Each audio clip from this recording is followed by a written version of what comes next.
쭉 보니까 한 30번 설교를 한번 마칠 것 같아요. 보면 민수기가 좀 길죠. 지금까지 말씀 들어주신 거 감사하고요. 여담인데 지난 주일날 저녁에 재직 헌신 예배 때 은혜를 엄청 받았죠. 그렇죠? 설교 은혜도 받는데 또 뭐의 은혜도 받았어요? 감자빵의 은혜를 엄청 받았습니다. 그런데 우리 교육자들이 저한테 보고를 해요.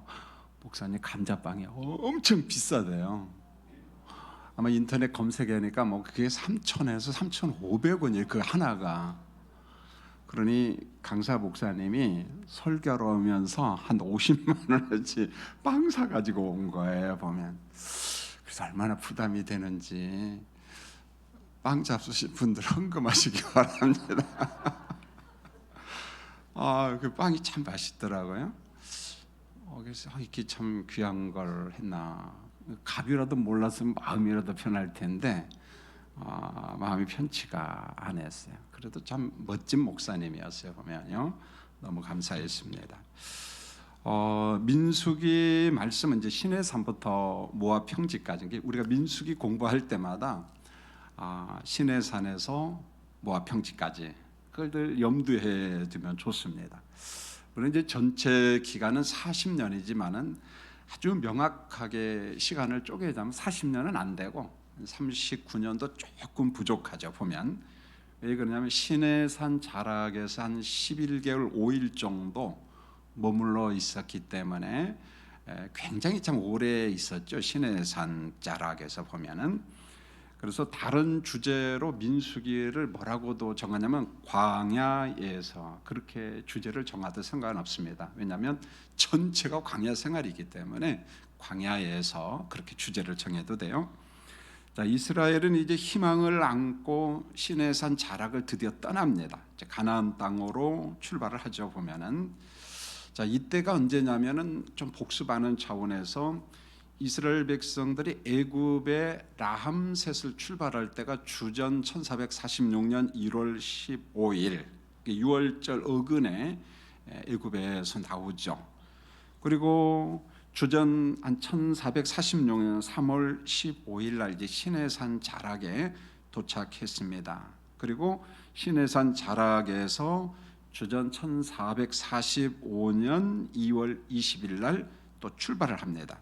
그러니까 민수기 10장 12절에 보면 시내산 자락을 떠나라는 말은 주전 1445년도에 자 이제 모세를 중심하여 이스라엘 백성들이 또 광야 행진을 시작한 겁니다.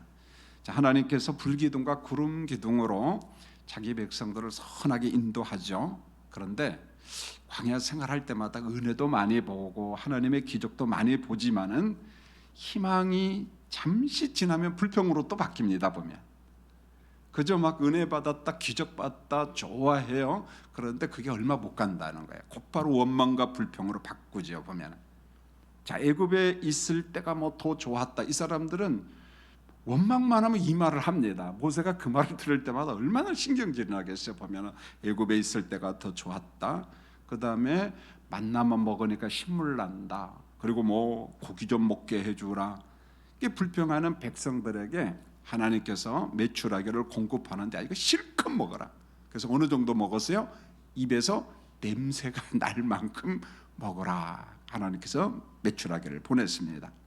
자, 광야 여정을 보면서 우리가 내릴 결론은 그런 것 같아요. 인간의 어떤 희망과 감사가 생각보다 오래가지 못한다는 거예요. 보면은 참 감사할 환경, 너무 감사하다는데 그것마저도 그렇게 오래가지 못한다는 거예요. 자, 이 사람들을 보세요. 고기가 먹고 싶다, 어느 때는 야채가 먹고 싶다. 그런데 이게 이들만의 문제가 아니라 누구의 문제라는 거예요? 오늘 우리가 이렇다는 거예요. 우리의 문제라는 겁니다. 그래서 감사가 한 달 혹은 2달 이어지지가 않아요. 보면은요, 어느 정도 지나가면 그게 또 원망과 불평으로 바뀌죠. 결국은 성경을 통해서 우리 믿음의 조상들, 그 다음에 믿음의 그 어르신들을 보면서 지속적인 감사는 결국 의지가 아니라는 거예요. 세상은 의지라고 많이 강조하죠. 그러나 우리가 말씀을 통해서 성령께 잡히지 아니하면은 감사도 제대로 할 수 없다는 거예요. 지속적인 감사는 누구에게 붙잡혀야 돼요? 성령에게 붙잡혀야 됩니다. 할렐루야. 여러분 사도 바울이 종종 쓰는 말 가운데 사도행전에 저는 이 두 단어를 참 좋아해요. 여러분도 좋아할 줄 압니다. 사도행전 18장 5절에 보면 선교 여행을 할 때 하나님의 무엇에 붙잡혀? 말씀에 붙잡혀. 말씀에 그의 의지가 잡혔다는 거예요. 그런데 이와 비슷한 말을 또 하는데 사도행전 20장 20절에 보면은 내가 성령에 매여 에베소 교회에서 사역할 때 난 그랬다 이 말을 합니다. 성령에 매여 하나님의 말씀에 붙잡혀 똑같은 거잖아요. 보면은요. 오늘 험한 세상을 살아가는 성도님들 하루하루 말씀에 잡혀 살기를 원합니다. 성령에 매여 살기를 원합니다. 내일 아침 새벽에 4시 반에 이제 단기 선교팀 26명이 필리핀 민다나오 다바오로 가죠. 하루 내 걸립니다. 환승을 해야 되니까. 자, 이 26명이 준비 정말 많이 했어요. 우리 안 목사님을 중심으로 해서 청년들이 이번에 정말 열정적으로 준비했어요. 자, 전도 집회에 사용할 물품값만도 우리 성도들이 한 1,600만 원 이상 헌금을 해줬어요. 그거 다 준비했습니다. 다 가져가서 전도 집회를 할 겁니다. 자, 중요한 것은 최선을 다했어요. 준비했어요. 이제 중요한 게 뭐냐? 말씀에 잡히고 누구에게 붙잡혀야 돼요? 성령에 매여서 사역하는 우리 사역팀 되기를 원합니다. 그렇게 기도해 주시기 바랍니다. 말씀에 잡혀 성령에 매여. 이게 너무 중요해요. 자, 민수기 12장을 보면 모세에게 닥친 또 다른 어려움이 발생을 하는데 이게 뭐냐? 형님 아론과 누님 미리암과 불화가 생겨요. 보면은 자, 형제간의 불화는 대부분 뭐냐면 재물이에요. 사실은요. 그래서 재산 상속의 문제, 돈과 관련 문제 이걸로 분쟁이 일어납니다. 그래서 성경에 보십시오. 일만하게 뿌리는 뭐라고요? 돈이에요. 돈이요. 여러 가지 악이 있는데 뭐 별소리 다 해도 깊이 파고 들어가면 근원적인 문제가 뭐냐? 결국은 돈이라는 거예요. 성경에서 그렇게 이야기합니다. 그런데 이번에 불화는 돈의 문제가 아니고 형제들 사이의 불화입니다. 어떤 불화? 권위의 문제. 자, 이것 때문에 불화가 일어나요. 여러분 본문 1절은 표면적 불화입니다. 이게 원인이 아니라는 거예요. 자, 여러분 1절 한번 읽어보겠습니다. 시작. 모세가 구스 여자를 취하였더니 그 구스 여자를 취하였으므로 미리암과 아론이 모세를 비방하니라. 자, 모세가 구스 여자를 취한 문제죠. 표면적으로는. 그래서 아론과 미리암이 이제 비방을 합니다. 뭐 형님이고 또 누님이고 하니까 뭐 마음에 안 들면 얼마든지 가족들끼리 이룰 수 있겠죠. 자, 이번 비방을 주도한 사람은 누구냐? 미리암이, 누님이 주도를 합니다. 그리고 아론이 동조를 하죠. 아마 이것을 보면 모세 아내 십보라는 좀 일찍 죽은 것 같아요. 보면은요. 자, 사별 이후의 재혼은 뭐 허락합니다. 성경에 보면은 뭐 우리도 마찬가지고 자, 사별 이후의 재혼 가능합니다. 그런데 본문 2절을 보면은 미리암과 아론이 모세를 질투한 진짜 이유가 나와요. 1절은 표면적인 거예요. 이거는 진짜 이유가 나오는데 자, 왜 시기 질투를 하고 문제가 생기느냐? 여러분 2절 읽겠습니다. 시작. 그들이 이르되 여호와께서 모세와만 말씀하셨느냐 우리와도 말씀하지 아니하셨느냐 하매 여호와께서 이 말을 들으셨더라. 자, 하나님이 누구하고만 말씀했느냐? 모세와만 말했느냐? 동생하고만 말했느냐? 이런 거예요. 지금요. 하나님은 우리와도 말씀했다. 여러분 분위기가 좀 묘합니다. 보면은요. 하나님은 두 사람의 불평을 들으셨다 이런 표현을 써요. 여러분 성경에는 이런 표현이 잘 나와요. 보면은 인간의 사고와 행동을 감찰하시는 하나님, 위에서 하감하시는 하나님. 성경을 보면 앞서 행하시는 하나님, 위에서 하감하시는 하나님, 우리와 함께 하시는 임마누엘 하나님, 그런 표현이 많이 나오잖아요. 여러분 시편 139편 1절로 4절 우리가 즐겨 묵상하잖아요. 이 말씀을 보면은요, 정말 조심해야겠다 그런 생각이 들어요. 여호와여 주께서 나를 살펴보셨으므로 나를 아시나이다. 주께서 내가 앉고 일어섬을 아시고 멀리서도 나의 생각을 밝게 하시오니 나의 모든 길과 내가 넘는 것을 살펴보셨으므로 나의 모든 행위를 익히 하시오니 여호와여 내 혀의 말을 알지 못하시는 것이 하나도 없으시니. 모든 거 다 안다는 거예요. 그렇죠? 자, 이제 4절을 봅니다. 하나님이 모세, 아론, 미리암 세 사람에게 명령을 내려요. 야, 너희 세 사람 회막 앞으로 나와라. 하나님이 만나자는 거예요. 보면은 5절을 보세요. 하나님이 구름 기둥 가운데서 강림하신다, 그런 표현을 씁니다. 아론과 미리암 두 사람을 불러요. 6절을 보세요. 하나님은 선지자들에게 말씀을 하실 때, 많은 선지자가 있지 않겠어요? 환상과 꿈으로 전달했다. 간접 계시라는 거예요. 간접 전달이라는 거예요. 꿈과 환상을 통해서 내가 간접적으로 내가 전달했다. 그런데 7절 8절에 보면은요, 그러나 모세와는 그 방법으로 내가 전하지 않았다. 환상과 꿈이라고 하는 간접으로 내가 전달하지 않고 명백히 대면하여 전달할 때 중요한 말이잖아요. 나는 모세와 대면할 때는 은밀한 방식, 간접 전달 방식을 취한 적이 없다. 직접 전달했다는 거예요. 직접 대면했다는 거예요. 그런데 너희가 어찌하여 내 종 모세 비방하기를 두려워하지 않느냐? 하나님께서 묻고 계시는 거예요.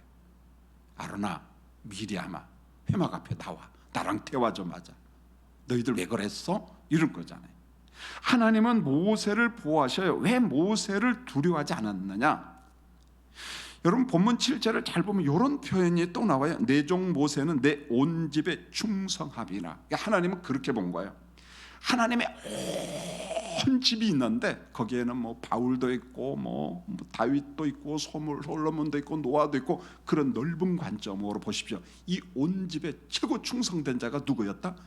모세다 그래요. 이 말씀을 히브리서 기자가 그대로 인용을 해요. 히브리서 3장 5절에 보면 하나님의 온 집에서 가장 충성된 사람이 누구라고 이야기합니까? 모세. 그래서 그리스도의 탁월성을 설명할 때 누구하고 비교한 줄 아세요? 모세와 비교합니다. 그만큼 모세가요, 하나님 앞에 인정받는 아주 존귀한 사람이었거든요. 그런데 이 모세의 시비를 거니까 하나님께서 직접 개입해 버린 거예요, 보면. 그런데 3절을 보세요.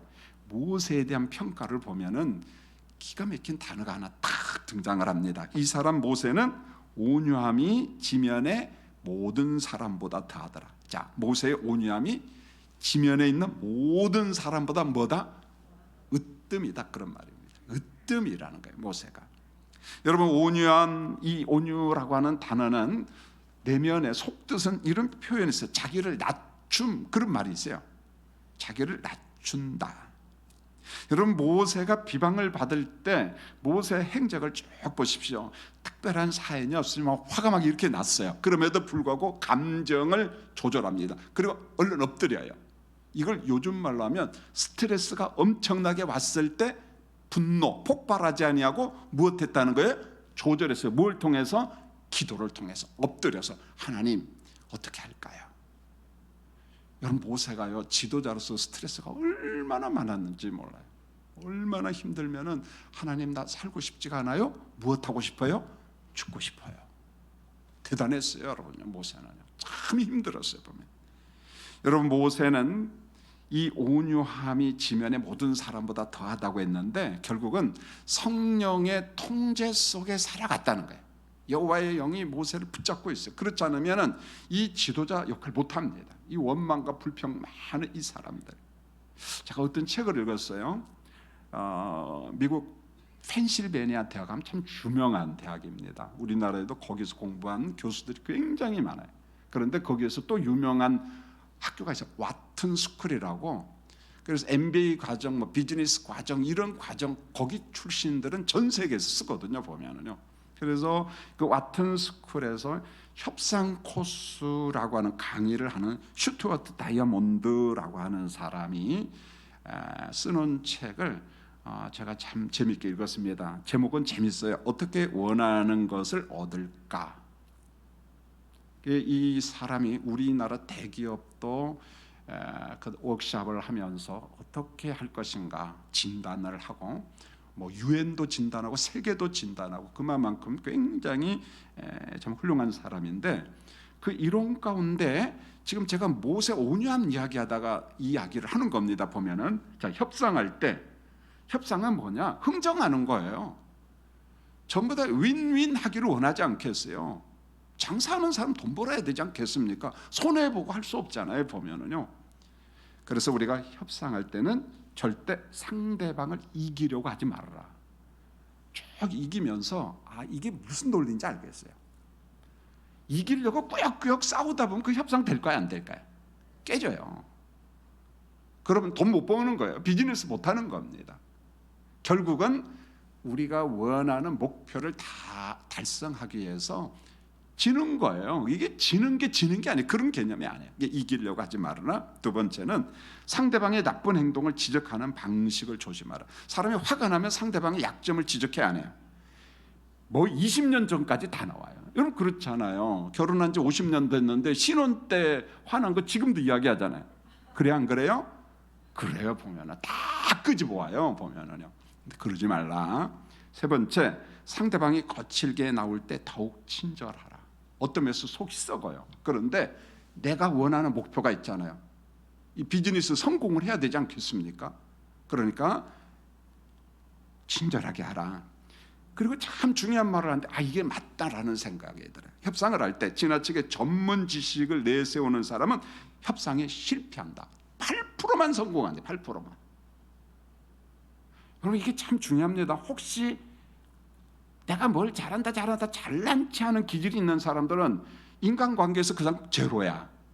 그런 사람 싫어한다는 거예요, 여러분요. 그래서 가장 협상의 성공 지름길이 뭐냐면 인간다움, 사람 냄새가 난다는 거예요. 이게 약 60%. 그래서 전문 지식은요, 성공률 8%. 제가 데이터를 보니까 인간적인 면의 성공률은 약 60%. 여러분 이렇게 보면 좋겠어요. 가끔 가다가 여러분 고향 친구를 만나요, 안 만나요? 만나거든요. 여러분 경제 수준 차이도 나고요, 학력 차이도 많이 납니다. 초등학교 동창을 만나면 누구는 박사학위 받았어요, 누구는 초등학교 나왔어요. 그런데 박사 친구가 초등학교 친구한테 전문 지식 이야기하면 될까요, 안 될까요? 돼요, 안 돼요? 안 돼요. 그러면요, 그건 친구 아니에요. 여러분 초등학교 친구하고 박사 친구 만나도 여전히 대화는 그 옛날 어디로 돌아가면 돼요? 초등학교로 돌아가면 됩니다. 물장구 치고 그런 노래 있잖아요. 그런데 내가 박사네 뭐 하면서 이야기하면은 그 사이는 멀어져요. 여러분 우리가 인간관계에서 맺을 때, 친구하고 대화할 때 그냥 편안하게 대화해야지 자꾸 전문 지식 이야기하려고 하지 마세요, 여러분요. 그러면 여러분 옆에 사람 없어요. 그런데 협상 때도 마찬가지라는 거예요, 보면은. 굉장히 중요하다는 거예요. 내가 어떤 성품을 소유하느냐, 어떤 관계를 맺느냐. 아주대학교 병원 그 중증 외상학과 수술을 맡은 이국정 교수님의 글을 제가 메모를 해놨어요. 저는 이분의 글 2권을 다 읽고 나름대로 참 도전을 많이 받았는데, 이분이 주로 응급 환자 가운데 이런 환자가 있대요. 복부나 흉부 외상 환자, 중상태라는 거예요. 그래서 긴급 수술을 하면서 종종 누가 오냐? 여자, 특별히 이꼬르 아내가 온다는 거예요. 아내가. 그런데 망가진 상태를 보면 이거 누가 칼로 찔렀는가 자기는 안다는 거예요. 하도 경험을 많이 해서. 그거 누구냐? 분노 조절을 못하는 남편이 칼을 휘둘러서 복부나 이런 데 찔러서 온다는 거예요. 거의 사경을 헤맨답니다. 이게 어떤 남자가 어떤 스타일까지 이 칼자국만 보면 안다는 거야, 그냥. 그래서 여자들이, 아내들이 처음에는 남편이 그랬다고 직고를 한대요. 근데 죽음과 생의 기로에서 막 응급 수술을 하고 겨우 살아나고 이제 살만하다 그러면은요, 이제 경찰하고 검사들이 이제 수사관들이 조사를 들어오면은 이때 아내의 마음이 확 바뀌어 버린다는 거예요. 바뀐대요. 그러면서 교수님한테 사정을 한대요. 교수님, 남편이 그랬다고 한 것 좀 바꾸면 안 되겠습니까? 그런데요. 그럼 어떻게 하면 좋겠어요? 그러니까 방에서 넘어져서 칼에 찔렸다고 하면 안 됩니까? 그런다는 거야. 그러면은 제 실수로 이렇게 다쳤습니다. 그렇게 좀 조속금일 때 교수님이 좀 도와주세요. 사정한다는 거예요. 그 순간에 수술방에 있는 직원들이 분노가 터진다는 거예요. 화가 막 난다. 그 못된 놈의 남편을 감싸다니 하면서 막 부글부글 끓는다는 거예요. 의사가 물어본다고 합니다. 왜 그렇게 남편을 감싸지요? 이때 참 마음 아픈 이야기를 해요. 교수님, 먹고 사는 문제 때문입니다. 두 아이가 공부하는 학생입니다. 저도 수입이 변변치 않아요. 어떻게 해요? 그냥 살아야죠. 이런 말을 너무 많이 들어가지고 아예 이제 안 묻는다는 거예요. 그냥요. 너무 슬프기도 하고. 결국 뭡니까? 모세 온유 이야기하면서 제가 하고자 하는 말은 분노 조절 못하면 가정 깨져요. 분노 조절 못하면 칼이에요. 죽음이라는 거예요. 모세는 분노 조절을 잘하는 아주 온유한 사람인데 어느 정도냐? 지면의 모든 사람보다 온유함이 탁월한 성령의 사람이다. 이 말씀을 하고 있는 거예요.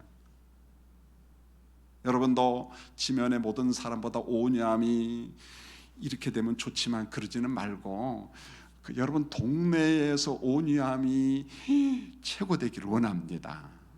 분노 조절 못하면은요 아차하는 순간에 위험해요.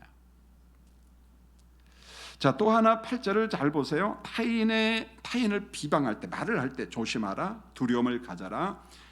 우리 하나님께서는 그 비방이 정당한 것인지 정당한 것이 아닌지 듣고 계셔요. 2절도 보면은 들으신다 이야기했어요. 들으신다. 9절을 보면은 하나님께서 아론과 미리암을 향하여 진노를 합니다. 그리고는 회막을 떠납니다. 끝난 거예요. 남는 건 진노밖에 없어요. 하나님께서 알았어, 다 들었어, 나 간다 이제. 하나님이 용서한다는 선언 안 했거든요. 보면 10절을 보세요. 미리암한테 나병이 생기잖아요. 11절 보세요. 누님이 나병이 딱 걸린 것을 보고 아론이 내 주여, 이때 내 주여는 자기 동생 모세한테 하는 말이에요. 내 주여, 우리가 어리석은 일을 하여 죄를 지었으나 청하건대 그 벌을 우리에게 돌리지 마소서. 아론은 모세한테 나의 주여 제발 좀 살려주세요 그런 말입니다. 모세의 권위가 아론과 미리암과 비교 불가라는 것을 다시금 확인한 거예요.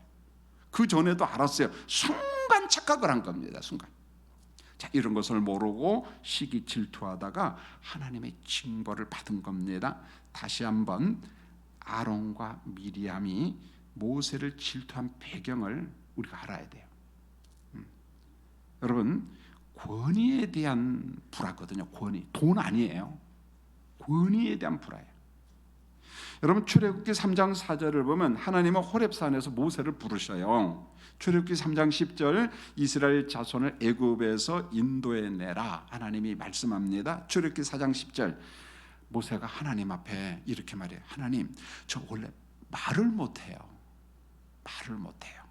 그러니까 하나님께서 막 입이 뻣뻣하고 둔하고 막 그러니까 그래 알았다 그러면은 내가 사람 하나 붙여줄게.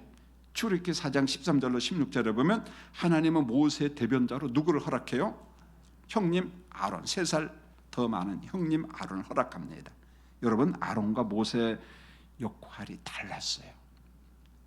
모세는 아론에게 성경에 보니까 마치 하나님과 같은 신적 존재라고 이야기했고 아론은 모세 입술이다 이야기해서 대변이야, 대변이. 자, 역할이 분명합니다. 자, 형제들이 함께 지내다 보니까 아론과 미리암이 가끔 착각을 잘합니다. 착각해서 금송아지 상도 만들고 착각을 잘해. 아론이, 형님이. 그러니까 형님 때문에 모세가 힘들 때가 참 많아요. 보면은요. 자, 모세나 우리나 별반 차이 없는데 이겁니다. 난 너의 형이고 난 너의 누나다. 우리도 하나님과 대화하는데 너와 나 우리 별반 차이 없잖아. 그런데 모세가 유독 권위를 행사한다, 이 생각이 자꾸 든 거예요. 보면 왜 모세가 유별나게 권위 행사를 하지? 이들의 쟁점은 뭐냐, 이거였어요. 하나님의 이름으로 말할 수 있는 권한이 누구한테 있느냐는 거예요. 권한이. 자, 모세인가 대변인인 아론인가? 우리가 볼 때는 모세가 주도권을 가진 게 분명하잖아요. 그런데 대변인 역할은 또 누가 합니까? 아론이 자꾸 하거든요. 특별히 미리암을 잘 보십시오. 여러분, 미리암을 과소평가하면 안 됩니다. 모세가 갓난아기 때 자칫 잘못하면 나일강의 방주에 들어서 어떻게 떠내려가서 죽을 수 있거든요. 그걸 지키고 살려낸 사람이 누구예요? 누님이에요. 미리암입니다. 생명의 은인이에요. 여러분, 아론과 미리암이 착각할 만한 환경이에요. 자, 아론 모세의 형님이야. 3살 더 많아요. 대변인입니다. 백성들 앞에서 말을 하는 대변이에요. 미리암 보십시오. 누님이에요. 생명의 은인입니다. 그러니까 얼마든지 이런저런 이야기할 수 있겠죠. 자, 이번 일은 형제 사이에 발생한 권위에 대한 불화예요. 권위에 대한 불화. 형제일지라도 우리 하나님은 질서가 분명합니다. 질서가 분명합니다. 그래서 모세는 하나님과 직접 대면하는 사이다. 그런데 아론과 미리암은 그 정도가 아니야. 간접적으로 말하는 사이였어. 이렇게 하나님이 말씀을 하고 있습니다. 그러니까 오해하지 마. 질서를 지켜. 여러분, 아론과 미리암의 역할도 대단하잖아요. 그런데 모세의 역할은 이 조직을 이끌어가는, 광야 40년을 이끌어가는데 이게 확고하게 정립이 안 되면 못 이끌어가요. 중도에 다 몰락합니다. 다 죽어요. 어떻게 이 많은 사람을 광야를 이끌어가겠어요? 13절이요. 미리암의 나병을 본 모세가 하나님 앞에 간구해요. 그래도 누님 아닙니까? 하나님, 미리암의 나병을 고쳐주세요. 우리 누님의 나병을 고쳐주세요. 이게 모세입니다. 온유함이에요. 얼마든지 다른 방법을 선택할 수 있잖아요. 왜요? 사람들이 보고 있거든요. 나의 리더십에 도전해? 정치판에는요, 형제도 없어요. 그런데 모세는 한 거래요. 14절에 보세요. 나병 환자가 된 미리암은 거룩한 진영을 떠나 이레 동안 가두고 진영에 들어오지 못해. 이게 정결법이잖아요. 법이에요, 법. 15절에 보세요. 미리암이 정결을 회복하고 진영에 돌아올 때까지 광야 행진이 멈춰요. 여러분, 이걸 가볍게 넘어가면 안 돼요. 하나님의 질서를 위반한 질투, 시기, 교만은 본인에게는 징벌로 임했어요. 나병으로. 그런데 이스라엘 전체는 어떤 손실이 온 줄 아세요? 광야 행진이 멈춰버렸어요.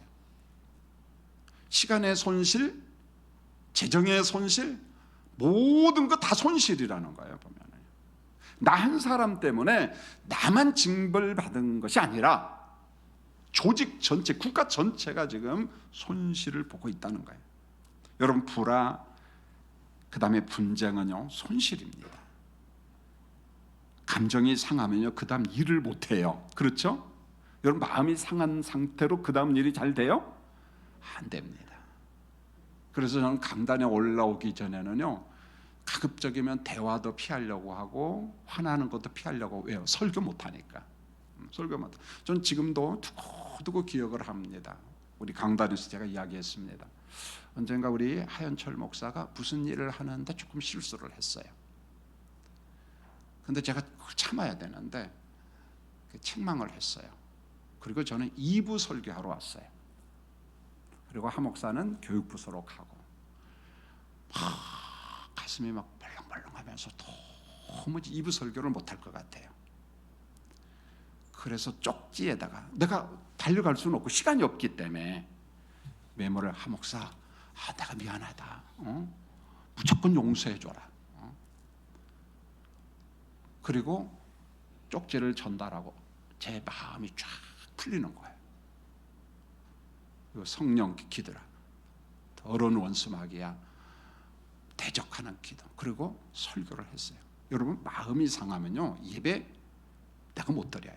하나님이 안 받아주셔요. 설교 못합니다.